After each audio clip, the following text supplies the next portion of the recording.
Halo, Assalamualaikum warahmatullahi wabarakatuh. Selamat malam semuanya. Perkenalkan, nama saya Abimayu. Saya dari kelas 2D Prodi Manajemen. Di sini saya mendapatkan tugas pengantar manajemen pertemuan ketiga dari ibu dosen kita, Neti Savitri SE MM. Di sini saya dapat tugas mempresentasikan sebuah judul materi, yaitu peran pemerintah dalam bidang ekonomi. Peran pemerintah dalam bidang ekonomi, yaitu tujuan negara Indonesia, tercantum dalam alinea keempat. Pembukaan Undang-Undang Dasar UUD 1945 begini bunyinya. Kemudian daripada itu, untuk membentuk suatu pemerintah negara Indonesia yang melindungi segenap bangsa Indonesia dan seluruh tumpah darah Indonesia, dan untuk memajukan kesejahteraan umum, mencerdaskan kehidupan bangsa, dan ikut melaksanakan ketertiban dunia yang berdasarkan kemerdekaan, perdamaian abadi, dan keadilan sosial. Dengan demikian dapat disimpulkan, tujuan negara Indonesia adalah melindungi segenap bangsa Indonesia dan seluruh tumpah darah Indonesia, memajukan kesejahteraan umum, mencerdaskan kehidupan bangsa, ikut melaksanakan ketertiban dunia berdasarkan kemerdekaan, perdamaian abadi, dan keadilan sosial.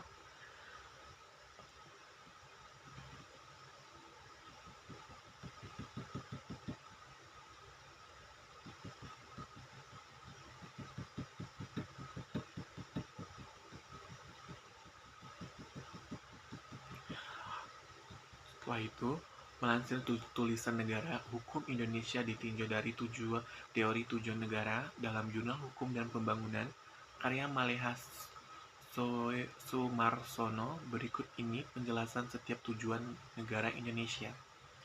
Melindungi segenap bangsa Indonesia dan seluruh tumpah darah Indonesia merupakan tujuan negara untuk mempersatukan seluruh bangsa Indonesia yang heterogen, mulai dari perbedaan suku, budaya, agama, dan ras. Yang kedua, memajukan kesejahteraan umum, mencapai kesejahteraan bagi seluruh rakyat Indonesia, baik dari sisi ekonomi maupun spiritual. Yang ketiga, mencerdaskan kehidupan bangsa. Tujuan negara ini tidak hanya menjadi tanggung jawab pemerintah, tetapi juga seluruh rakyat Indonesia. Sebagai rakyat, kita harus memiliki kesadaran penuh untuk aktif mencerdaskan diri. Yang keempat, untuk melaksanakan ketertiban dunia berdasarkan kemerdekaan, perdamaian abadi, dan keadilan sosial, Indonesia memiliki peluang besar untuk menjalin kerjasama politik internasional dalam menjaga perdamaian dunia. Salah satu praktik nyata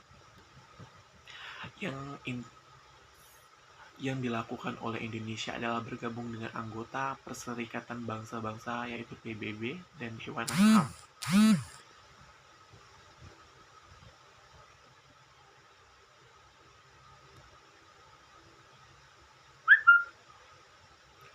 Setelah itu,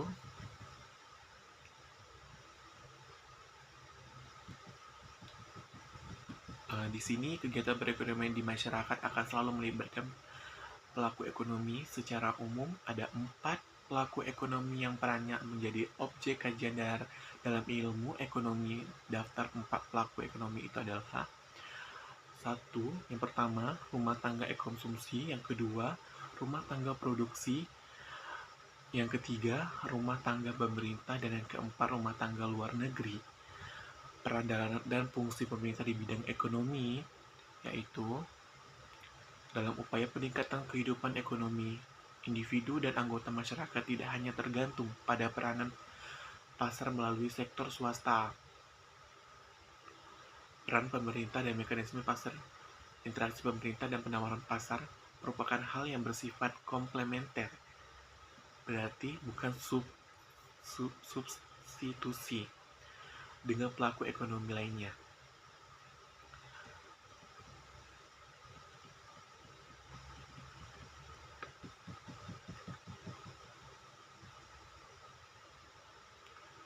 Memiliki fungsi penting dalam perekonomian, yaitu berfungsi sebagai stabilisasi. Oke, di sini saya akan melanjutkan peran dan kegiatan rumah tangga pemerintah dalam perekonomian. Rumah tangga pemerintah punya peran penting dalam kegiatan perekonomian, sebab pemerintah merupakan institusi yang punya wewenang mengeluarkan kebijakan mengatur sektor ekonomi. Kebijakan pemerintah di bidang perekonomian dapat dibedakan menjadi 3, yaitu kebijakan fiskal adalah kebijakan terkait dengan pengelolaan pendapatan dan belanja negara. Kebijakan moneter adalah kebijakan moneter dikeluarkan oleh pemerintah yang mengatur peredaran uang dan menjamin stabilitas nilai mata uang sehingga mencegah inflasi tak terkendali. Yang ketiga, kebijakan keuangan internasional. Kebijakan keuangan internasional dikeluarkan pemerintah dalam konteks hubungan dengan negara lain, perdagangan internasional maupun kerja sama ekonomi luar negeri. Oke. Kegiatan rumah tangga pemerintah dalam perekonomian, yaitu ada lagi peran rumah tangga pemerintah dalam perekonomian. Ini bagi menjadi 4 ya, mengatur, mengendalikan, dan mengadakan pengawasan pada jalannya roda perekonomian masyarakat. Yang kedua, sebagai pelaku produksi, menanam berbagai investasi untuk menghasilkan barang atau jasa lebih lanjut. Yang ketiga, melakukan kegiatan produksi berupa pengadaan pangan, perbaikan pendidikan, kesehatan, dan perumahan rakyat. Yang keempat, sebagai pengatur ekonomi, berperan menciptakan iklim yang sehat bagi pertumbuhan dan pembangunan ekonomi melalui kebijakan fiskal dan moneter. Udah segitu saja presentasi dari saya. Saya akhiri, wabillahi taufiq wal hidayah. Wassalamualaikum warahmatullahi wabarakatuh. Selamat malam, terima kasih, Bu.